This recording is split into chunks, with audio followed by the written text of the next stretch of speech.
নতুন সরকার আসার পর একটা নাটকীয় পরিবর্তনের ইঙ্গিত পাওয়া যাচ্ছে। ভারতের নীতি ছিল একতরফা, একপেশে, শেখ হাসিনা কেন্দ্রিক। বিজেপি কি তার নীতি বদলাতে হবে? আর নীতি না বদলালে সম্পর্ক ভালো হবে না। করে পর্যটন একদম বন্ধ হয়ে গিয়েছিল, ভিসা বন্ধ, হোটেল বন্ধ, হাসপাতাল থেকে যে ইনকাম আসতো সেটাও বন্ধ। তাদের কোনো লাভ হয় নাই। ভারতের স্বার্থেই বাংলাদেশের সাথে সম্পর্ক ভালো করতে হবে এখন। নিউজি চ্যাটের আজকের পর্বে আপনাদের স্বাগত জানাচ্ছি। বাংলাদেশের নতুন প্রধানমন্ত্রী তারেক রহমান তার অভ্যন্তরীণ অগ্রাধিকারগুলো নিয়ে যতটা কথা বলছেন নির্বাচনের আগে এবং পরে, বিদেশ নীতি নিয়ে কিন্তু তিনি এখনো অতটা খোলাসা করে কিছু বলছেন না। তবে বেশিদিন হয়তো তিনি চুপ থাকতে পারবেন না। কারণ ভারতের সাথে সম্পর্কে বাংলাদেশের এমন একটা টানাপোড়েন চলছে গত ১.৫ বছর ধরে। তার একটা সুরাহা তাকে হয়তো করতে হবে। এখন পর্যন্ত তার মুখ থেকে যেটা শোনা গেছে যে বাংলাদেশ ফার্স্ট, অর্থাৎ তার বিদেশ নীতির মেইন ডক্ট্রিন হবে বাংলাদেশ ফার্স্ট। অর্থাৎ বাংলাদেশের মানুষের যে অগ্রাধিকার, বাংলাদেশের মানুষের যে স্বার্থ, তার ভিত্তিতে তিনি তার বিদেশ নীতি পরিচালনা করবেন। কিন্তু বিষয়টা খুব খোলাসা নয়। তার মানে কি বাংলাদেশ সেকেন্ড তো কেউ কিছু বলবে না। তো ভারতের সাথে এই যে একটা সম্পর্ক উন্নয়নটা এখন তার করণীয়, এটা তার জন্য কতটা সহজ হবে বা কঠিন হবে? কথা বলতে আজকে আমার সাথে যোগ দিয়েছেন মতিউর রহমান চৌধুরী। তিনি ঢাকার দৈনিক মানবজমিনের প্রধান সম্পাদক এবং দীর্ঘদিন তিনি কূটনৈতিক সংবাদদাতা হিসেবে কাজ করেছেন। যখন ইত্তেফাক বাংলাদেশের টপ পত্রিকা ছিল। একমাত্র মানে বাংলা দৈনিক বলতে আমরা তখন ইত্তেফাককে বুঝতাম। তখন মতি ভাই বছরের পর বছর তার কূটনৈতিক সংবাদদাতা হিসেবে কাজ করেছেন। মতি ভাই, আপনাকে ধন্যবাদ নিউজ চ্যাটকে সময় দেওয়ার জন্য। আপনাকে অনেক ধন্যবাদ। তো এখন আপনার কাছে ১ম প্রশ্ন আমার, সেটা হচ্ছে যে ভারতের সাথে সম্পর্কে একটা রিসেট, মানে আপনি আপনি জানেন যে স্বীকার করতে গত ১.৫ বছরে সম্পর্কে যেভাবে অবনতি হয়েছে, আমি অন্তত কখনো দেখিনি এটা। এখন তার একটা রিসেট কতটা জরুরি বলে আপনি মনে করেন? জরুরি অবশ্যই, দুদেশের স্বার্থেই জরুরি। তবে আমি আশাবাদী হঠাৎ করে জট খুলে যাবে বলেই মনে হচ্ছে। নতুন সরকার আসার পর একটা নাটকীয় পরিবর্তনের ইঙ্গিত পাওয়া যাচ্ছে। ভারতের তরফে বিশেষ করে নির্বাচনের পরে নরেন্দ্র মোদী দুবার টুইট করেছেন। তারপরে তারা দুই দেশের মধ্যে মানে বার্তা আদান প্রদান হচ্ছে। তারেক রহমানকে ঢাকা মানে দিল্লিতে আমন্ত্রণ জানিয়েছেন। এটা একটা দিক। খালেদা জিয়ার মৃত্যুর পর তার জানাজায় অংশ নিতে আসেন জয়শঙ্কর। জয়শঙ্কর হচ্ছেন ভারতের পররাষ্ট্রমন্ত্রী। সেটাও ছিল খুব লক্ষণীয়। আরেকটা ছিল যে ভারতের বিশেষ করে ২০২৪-এর ৫ই আগস্টের পর পরিস্থিতিটা অন্যদিকে চলে যায়। অর্থাৎ দুই দেশের সম্পর্ক একদম হিমশীতল হয়ে যায়। যে কারণে এখান থেকে এই সম্পর্কটাকে টেনে আনার জন্য চেষ্টা হচ্ছে। তা আপনি ঠিকই বলেছেন যে তারেক রহমান তার বক্তব্যে নির্বাচনী ক্যাম্পেইনে তিনি সম্পর্ক নিয়ে কিন্তু বিদেশ নীতি নিয়ে খুব একটা কথা বলেননি। খালি বাংলাদেশ কথা ফার্স্ট বলেননি। বলেছেন। যাই হোক, তো এবার সরকার গঠনের সময় ভারত থেকে ২ জন প্রতিনিধি আসলেন, স্পিকার আসলেন, তারপরে পররাষ্ট্র সচিব আসলেন। এটা একটা দিক। আর এখন এই মুহূর্তে যেটা আমি শুনতে পাচ্ছি সেটা হচ্ছে যে বাংলাদেশের তরফে আ যেহেতু সার্কভুক্ত সব দেশ তাকে আমন্ত্রণ জানিয়েছে সফর করার জন্য তারেক রহমানকে। শুরুটা হবে ভুটান দিয়ে। ভুটানে যাবেন বাংলাদেশের প্রধানমন্ত্রী, তারপরে সব কটা দেশই সফর করে আসবেন। শুরুতেই যাতে রাইট। ভারত না হয় সেটা এভয়েড করার জন্যই হয়তোবা সেই উদ্যোগটা নেওয়া হয়েছে। কারণটা কি? শুরুতেই যেন ভারত না হয়, সেটার বাংলাদেশের কারণটা কি? একটা একদম মাইন্ডসেটটা অন্যরকম। বাংলাদেশে ২০২৪-এর বা ৫ই আগস্টের পর ২ দেশের সম্পর্কটার মূল অন্যতম কারণ ছিল ভারতের নীতি ছিল একতরফা, একপেশে, শেখ হাসিনা কেন্দ্রিক। এক ঝুড়িতে তারা সব আম রেখেছেন। যে কারণে হাসিনার পতনের সঙ্গে, সঙ্গে হাসিনা চলে যান দিল্লিতে। আর ঢাকায় মানে দিল্লির কোনো সম্পর্কই তখন কিন্তু আর থাকে নাই। অর্থাৎ একদম সম্পর্ক মানে দেয়াল রচিত হয়ে যায়। এরপরে ঢাকায় ভারত বিরোধী একটা স্রোত ছিল প্রবল। এখনো যে সেটা নাই তা আমি বলব না। কিন্তু আস্তে ধীরে, ধীরে সেটার পরিবর্তন হতে যাচ্ছে।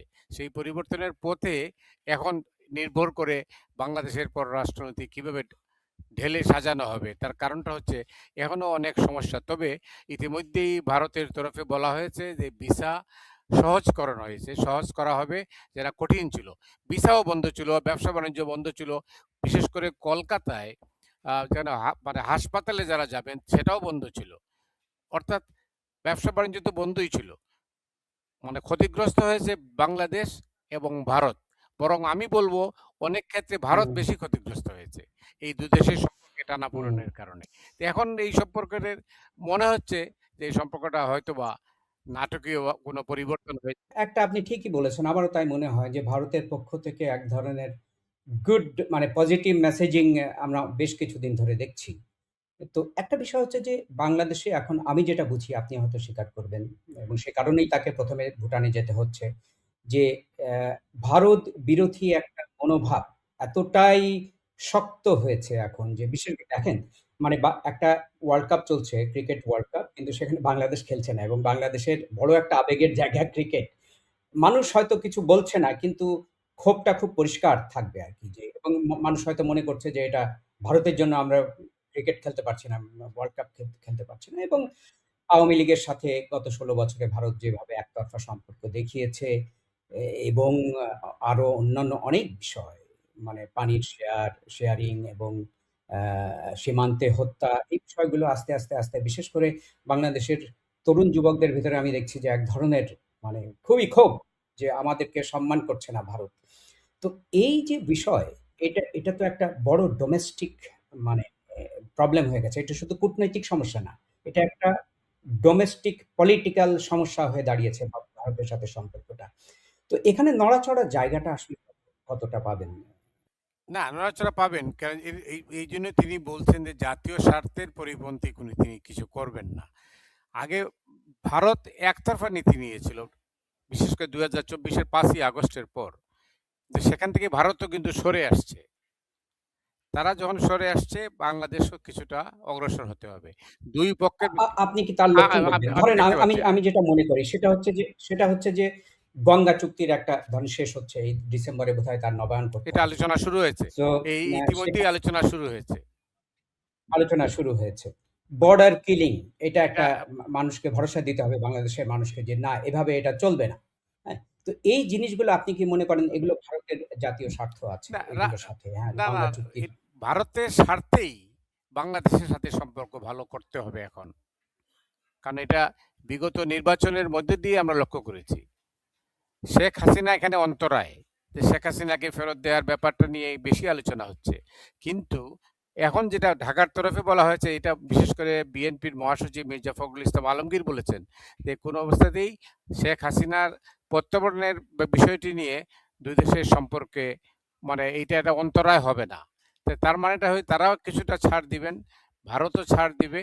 এই অবস্থায় আমার মনে হয় আর ২ দেশের স্বার্থেই আসলে সম্পর্কটা ভালো করতে হবে। প্রতিবেশীর সঙ্গে মানে যদি যুদ্ধ সবসময় যুদ্ধ মনোভাব থাকে, তাহলে দেশের আপনি নিজেও জানেন এটা কোনো দেশের জন্য উপকার হবে না। কোনো দেশে আজকের যে যুগে এটা দরজা বন্ধ করার কোনো সুযোগ নেই। আরেকটা বিষয় সেটা হচ্ছে যে বাংলাদেশের সাথে সম্পর্কটা ভারতেরও একটা ডোমেস্টিক পলিসি ইস্যু। আ সেখানেও বাংলাদেশ বিরোধিতা বেশ তুঙ্গে। আপনি যদি খেয়াল করেন সেখানকার এটা মিডিয়া, হচ্ছে যে সোশ্যাল মিডিয়া এটা এটা ঠিক আছে। আপনি ঠিকই বলেছেন। ভারতীয় মিডিয়ার কিন্তু পরিবর্তন হচ্ছে। এই নির্বাচনে কিন্তু ভারতীয় মিডিয়া কোনো নেগেটিভ কোনো ভূমিকা রাখে নাই।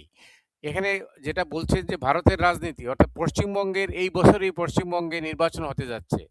এই নির্বাচন ইস্যুতেই এটাই কারণেই কিন্তু বিজেপি সরকার এই এই নির্বাচনের কেন্দ্র করে পশ্চিমবঙ্গকে একটু চাপে রাখার জন্যই এই নীতি গ্রহণ করেছে।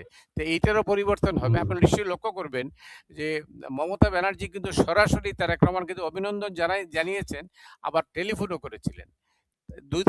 দিল্লি হুম, যেমন চাচ্ছে যে বাংলাদেশের সাথে সম্পর্ক, মমতা ব্যানার্জিও চাচ্ছেন। অর্থাৎ আমার কেন যেন মনে হচ্ছে যে হুম। সম্পর্কের একটা নাটকীয় পরিবর্তন হয়ে যাচ্ছে। হয়ে যাচ্ছে। আপনি সে লক্ষণ দেখছেন। কিন্তু আমরা যদি ইতিহাসের দিকে তাকাই, বিএনপিকে নিয়ে ভারতের ভেতরে যে খুব স্বস্তি ছিল, তারেক রহমানকে নিয়ে যে খুব স্বস্তি ছিল সেটা আমরা জানি না। তো সেটা কি রাতারাতি বদল সম্ভব? সেই সন্দেহ ওভারনাইট চলে যাবে? না, সন্দেহ আর অবিশ্বাস তো ছিলই। ২০০১ থেকে ৬ পর্যন্ত বিএনপির যে সরকার ছিল, সেই সরকারের সময় কিন্তু ভারতের সাথে সম্পর্ক খুবই খারাপ সম্পর্ক ছিল। এই অবস্থাতেই আর তারেক রহমান সম্পর্কেও তাদের রিজার্ভেশন ছিল। এখন অনেক ১৭ বছর পরে অনেক বুড়িগঙ্গায় অনেক পানি গড়িয়ে গেছে।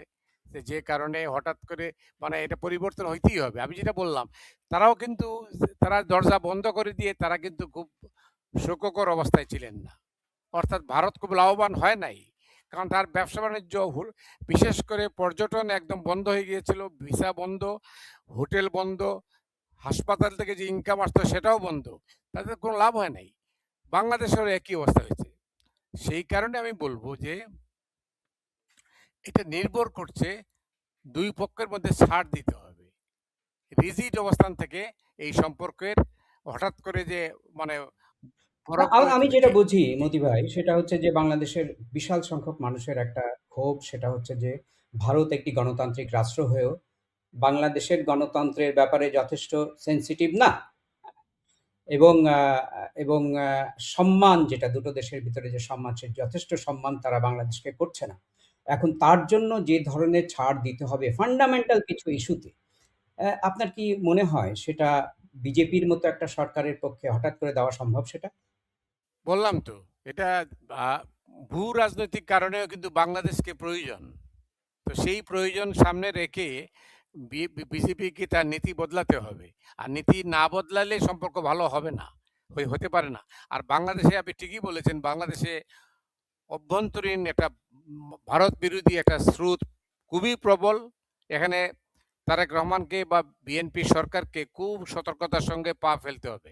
আর না হলে বিপদ হতে পারে।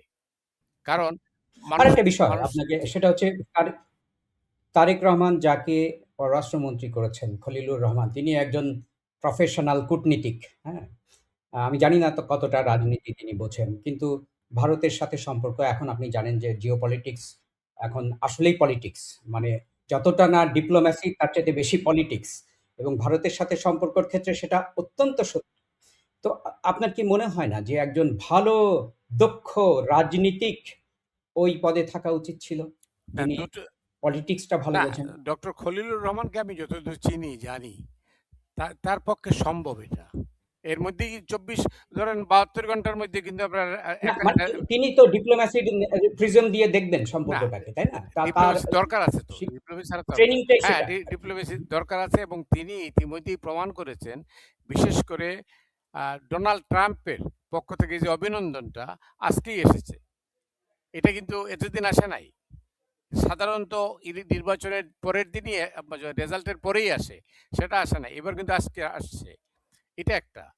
ভারতের নেতৃবৃন্দের সঙ্গে ডক্টর খলিলের সম্পর্কটা অনেক আ গভীরে, যে কারণে তিনি ও ও বিশেষ করে ওই প্রফেসর ইউনূস সাহেবের সরকার চলাকালে ওই শাসনকালে ডক্টর খলিল ২ দফা কিন্তু দিল্লি গিয়েছেন এবং অজিত দোভালের সঙ্গে বৈঠক করেছেন এবং কিছুটা কিন্তু সম্পর্কটা একটু স্বাভাবিক মানে বার্তা দিয়েছিলেন। কিন্তু রাজনৈতিক কারণে সেটা হয় নাই।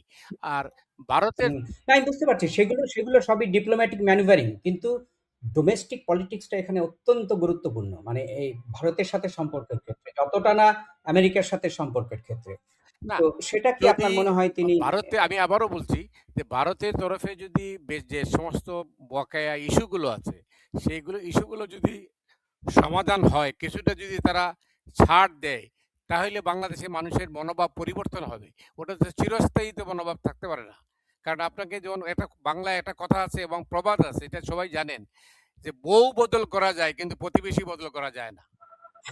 প্রতিবেশী আপনাকে সেই রাখতেই সেই হবে। আপনার কাছে শেষ প্রশ্ন, মতি ভাই, আপনার কাছে শেষ প্রশ্ন। সেটা হচ্ছে যে আ যে শক্তি নিয়ে বিএনপির বর্তমান বিরোধী অ্যা প্রতিদ্বন্দ্বী জামায়াতে ইসলামী পার্লামেন্টে যাচ্ছে, এবং তাদের যে রাজনীতির যে ইতিহাস, তাতে করে যথেষ্ট সহযোগিতা তিনি অ্যা জামায়াতে ইসলামের কাছ থেকে পাবেন ভারতের সাথে সম্পর্ক রিসেটের ব্যাপারে। আপনি নিশ্চয়ই লক্ষ্য করেছেন যে ভারতের বিশেষ করে পররাষ্ট্র সচিব বিরোধী নেতা ডাক্তার শফিকুর রহমানের সঙ্গে সাক্ষাৎ করেছেন।